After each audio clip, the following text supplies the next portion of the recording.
On her short legs she could see nothing in front of her, but by the scent she knew it was sitting not more than 5 paces off.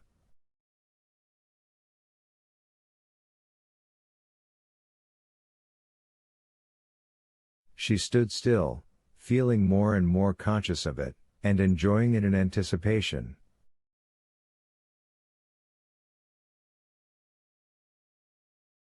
Her tail was stretched straight and tense, and only wagging at the extreme end.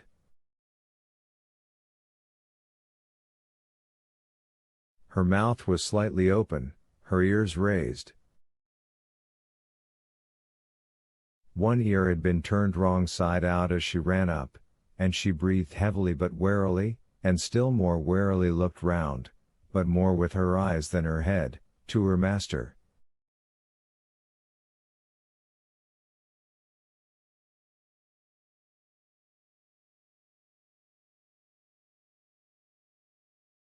He was coming along with the face she knew so well, though the eyes were always terrible to her. He stumbled over the stump as he came, and moved, as she thought, extraordinarily slowly.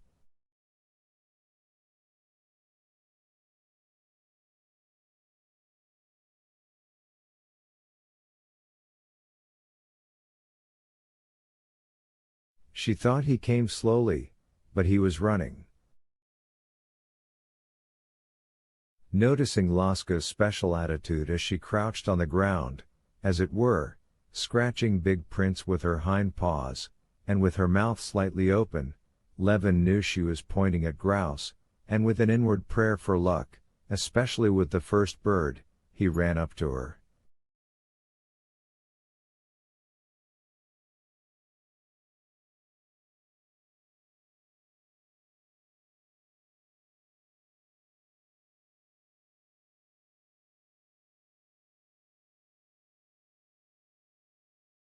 Coming quite close up to her, he could from his height look beyond her, and he saw with his eyes what she was seeing with her nose.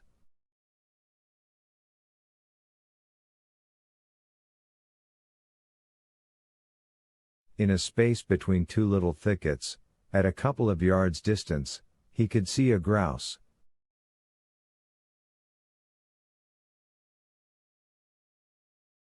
Turning its head, it was listening. Then lightly preening and folding its wings, it disappeared round a corner with a clumsy wag of its tail.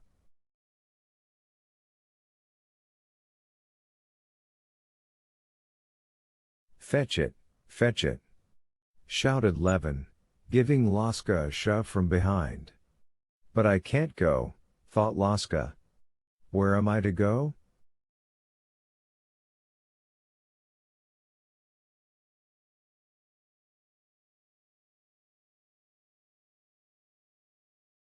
"From here I feel them, but if I move forward I shall know nothing of where they are or who they are."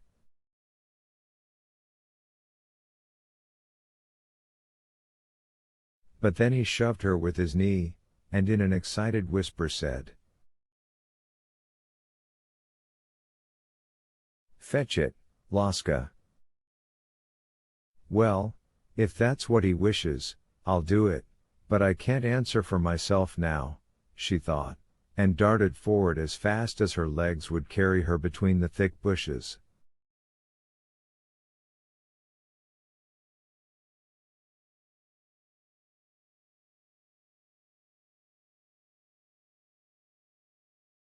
She scented nothing now, she could only see and hear, without understanding anything.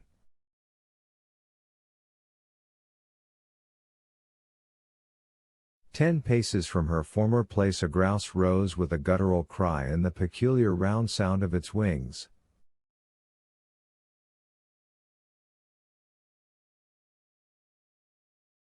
And immediately after the shot it splashed heavily with its white breast on the wet mire.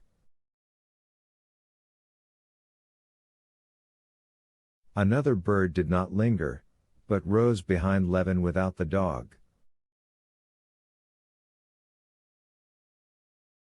When Levin turned towards it, it was already some way off. But his shot caught it. Flying 20 paces further, the second grouse rose upwards, and whirling round like a ball, dropped heavily on a dry place.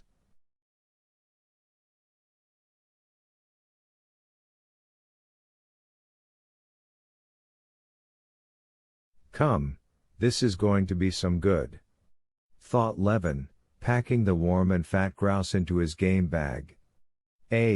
Laska, will it be good?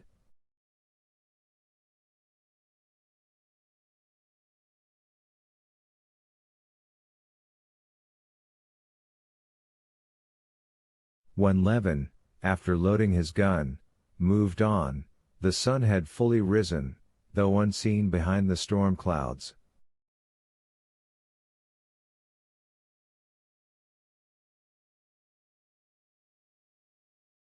The moon had lost all of its luster, and was like a white cloud in the sky. Not a single star could be seen.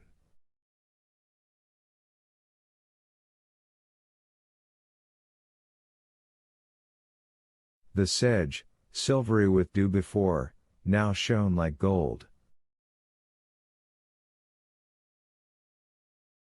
The stagnant pools were all like amber. The blue of the grass had changed to yellow-green. The marsh birds twittered and swarmed about the brook and upon the bushes that glittered with dew and cast long shadows.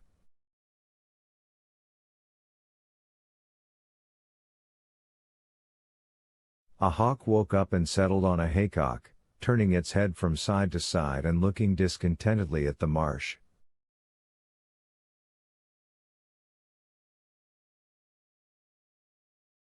Crows were flying about the field, and a bare-legged boy was driving the horses to an old man, who had got up from under his long coat and was combing his hair.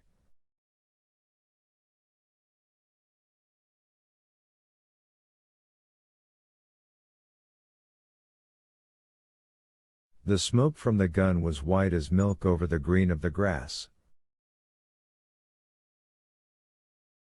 One of the boys ran up to Levin. "Uncle, there were ducks here yesterday," he shouted to him, and he walked a little way off behind him.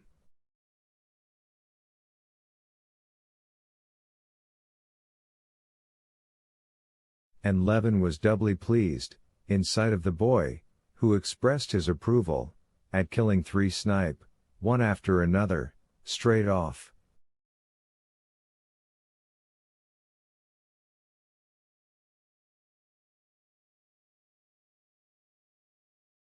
Chapter 13. The sportsman's saying, that if the first beast or the first bird is not missed, the day will be lucky, turned out correct.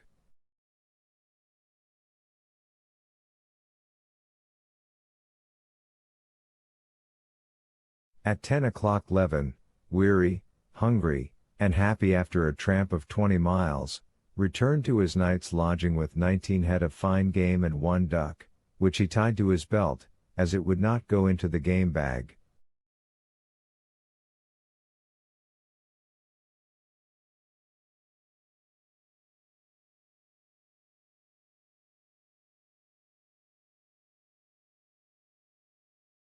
His companions had long been awake, and had had time to get hungry and have breakfast.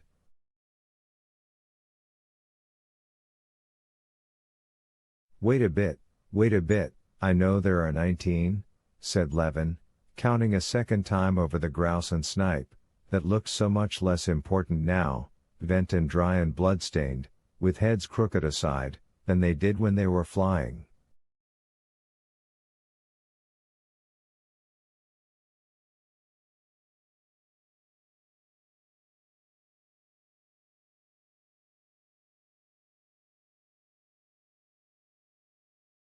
The number was verified, and Stepan Arkadyevich's envy pleased Levin.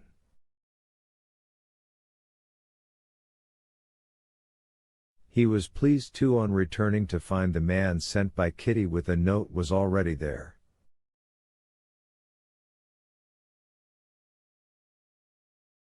"I am perfectly well and happy," If you were uneasy about me, you can feel easier than ever. I've a new bodyguard, Marya Vlasyevna.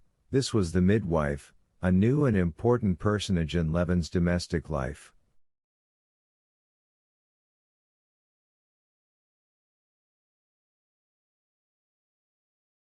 She has come to have a look at me. She found me perfectly well, and we have kept her till you are back. All are happy and well, and please, don't be in a hurry to come back, but, if the sport is good, stay another day.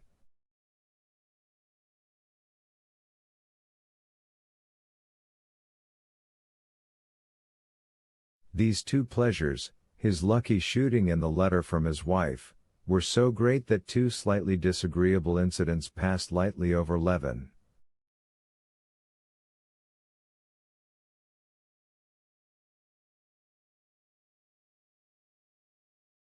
One was that the chestnut trace horse, who had been unmistakably overworked on the previous day, was off his feed and out of sorts.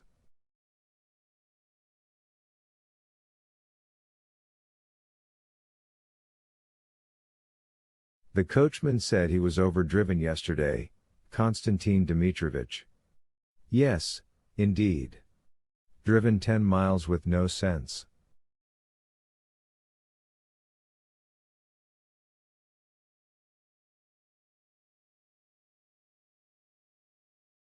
The other unpleasant incident, which for the first minute destroyed his good humor, though later he laughed at it a great deal, was to find that of all the provisions Kitty had provided in such abundance that one would have thought there was enough for a week, nothing was left.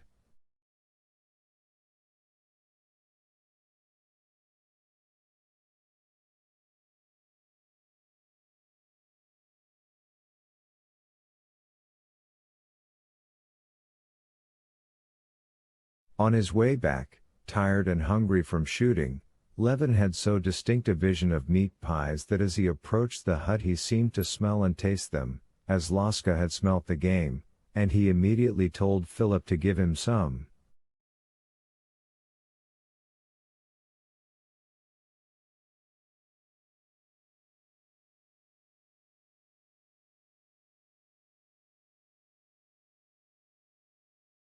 It appeared that there were no pies left, nor even any chicken.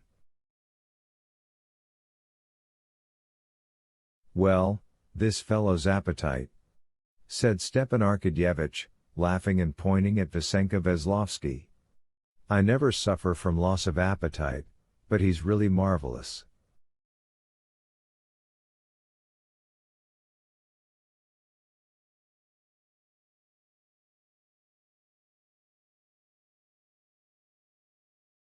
Well, it can't be helped, said Levin, looking gloomily at Veslovsky. Well, Philip, give me some beef, then.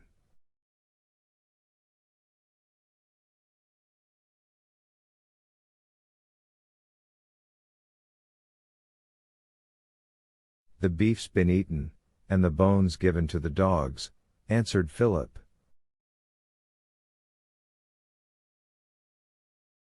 Levin was so hurt that he said, in a tone of vexation,